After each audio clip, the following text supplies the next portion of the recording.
Introduction to the Medieval Worldview. One of the biggest misconceptions about the Middle Ages is that people believed in a flat globe and also had no concept of continents. In this video, I want to refute this view and will present evidence that allows us to see planet Earth and its continents from the medieval perspective. Welcome to History Tower. The shape of the Earth in the Middle Ages. Both literature and art in the Middle Ages indicate that people believed in a round Earth shape and that this knowledge was valid for centuries. What does the literature in the Middle Ages say about the shape of the Earth? Here I present a chronologically arranged selection of 10 examples. Afterwards, we are going to look at the medieval paintings about the Earth and continents, and finally we are going to find out how this misunderstanding arose. Number 1. The Middle Ages adopted much knowledge from antiquity and ancient literature, such as the influential Book of Natural History by Pliny the Elder, which advocates the concept of a round Earth. It was circulating in the Middle Ages in over 300 manuscripts. Number 2. In the 5th century, Marcianus Capella wrote in his work Geographia, quote, "The shape of the whole earth is not flat, as some think, who compare it to a spread disk, discus, nor is it concave, as others suppose, who spoke of the rain falling into the womb of the earth, but round, even spherical, as the Dicaearchus clearly testifies." Number 3. Around the year 623, Isidore of Seville published an encyclopedia, and also in other writings he refers to the earth as orbis, meaning earth circle, globus, meaning a sphere, rota, a wheel, and pila, meaning ball, when he compares an orb to the earth. Number 4. The Baghdad-born Caliph al-Mamun, called El-Maynon in Europe, promoted the translation of ancient natural science texts into Arabic. His measurement of the circumference of the globe in the 9th century was more accurate than Christopher Columbus' measurement in the 15th century. This measurement was based on the assumption that the Earth has a spherical shape. Number 5. The polymath, natural scientist and abbess Hildegard of Bingen lived in the 11th and 12th century and even described the earth as a spinning ball. To believe in the rotation of the earth was not common and was considered a heretical heresy and persecuted. Heresy means to have a dissenting opinion to the ecclesiastical religious tenets of faith. Hildegard of Bingen was fortunately protected by her social status and could make the statement about the rotating globe. About 400 years later, the Italian polymath Galileo Galilei had to face the Inquisition in a court case in 1633 because he had spoken out in favor of the heliocentric worldview in which the Earth revolves around the Sun. Number 6. The ruler Henry the Lion commissioned the textbook Lucidarius, which was written around 1190. In it, too, the Earth is described as spherical. Number 7. The textbook De Sphera Mundi, or The Sphere of the Cosmos, was written by John de Sacrobosco, or John of Hollywood, in about 1230. The textbook is based on Islamic astronomy and the ancient textbook Almagest by the scientist Claudius Ptolemy from the then Roman city of Alexandria in present-day Egypt. In it, the fixed stars and planets are described as spheres. The sphere of the cosmos deals with the universe, but also describes the Earth as a sphere, that is, as a spherical shell. An edition of this textbook from the 1550s shows an illustration of the Earth in a round form. The Sphere of the Cosmos was used as a textbook at universities for centuries and is preserved in hundreds of copies, reflecting its importance as a textbook. Number 8. The Italian church teacher Thomas of Aquin mentioned around 1265 to 1273 in his work Summa Theologicae, quote, "The star expert proves by solar and lunar eclipse that the earth is round." Number 9. The Meinauer theory of nature originated around 1300 in the area of Basel, or in the Lake Constance region, and is preserved only in one manuscript, which is the copy from an original. The manuscript states that human beings are made of 4 elements, and the first element would be, quote, "the earth, which is spherical." The Meinauer natural theory also mentions, quote, "the spherical shape of the earth." It also believes, quote, "the water surrounds the earth like a yolk." Number 10. The embellished travelogue of John Mandeville, which circulated between 1357 and 1371, refers to a round earth and tells about the so-called antipodes, or opposite-footed people, who would live on the other side of the earth. In the Middle Ages, there were disputes about the existence of the antipodes and critical voices against it. This enumeration shows only a selection of sources and proves in writing that the doctrine in the Middle Ages represented a round globe.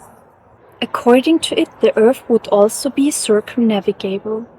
Hildegard of Bingen already represented the opinion of a rotating globe in the 12th century, which was also represented by Galileo Galilei in the 17th century. Various works of art from the Middle Ages show the idea of a round shape of the Earth. Here I present a chronologically ordered selection of 7 examples. Number 1. Around the year 1260, the London Psalter map was created, which represents a map of the world. The heavenly Jerusalem is depicted as the pivot in the center. Number 2. Around 1300, the Ebsdorf world map was created. It shows a round world and is oriented to the east. This means that above is the east, with the paradise, and below is the west. It was not until the invention of the compass that north was placed at the top. On the Ebsdorf world map, Jerusalem is in the middle. A gallery of monsters, Noah's Ark, and the battle between a griffin and a Cephean are also shown on the left and the right.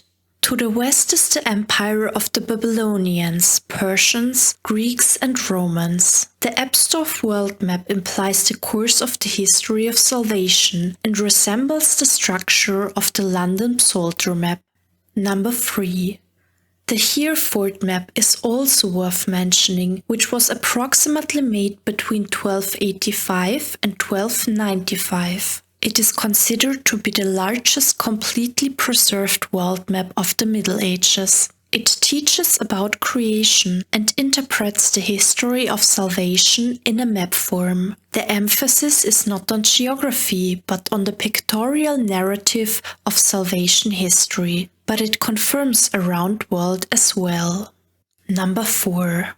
Around 1400, the British author John Gower published the work Vox Clamantis with the depiction of a round earth. Number 5. The world map of Andreas Walsberger from the year 1448 proves, like all sources before, a round earth. Number 6. In the year 1459, the Venetian monk and cartographer Fray Mauro published an elaborate world map in the form of a round earth. Number 7. The Behaim globe or Behaim's orb was commissioned around 1492 to 1493 and is the oldest globe in the world. Understanding of continents in the Middle Ages. In the Middle Ages, the continents of Europe, Africa, and Asia were known, which is reflected in the so-called wheel maps or TO maps. Incidentally, almost all of these maps are oriented to the east, which means that at the top is the east. The Encyclopedia of Isidore of Seville, written around 623, has already been mentioned. His world map, printed in 1472, shows a round globe with Asia in the east, occupying half of the globe. Europe is in the northwest and Africa in the southwest on this wheeled map.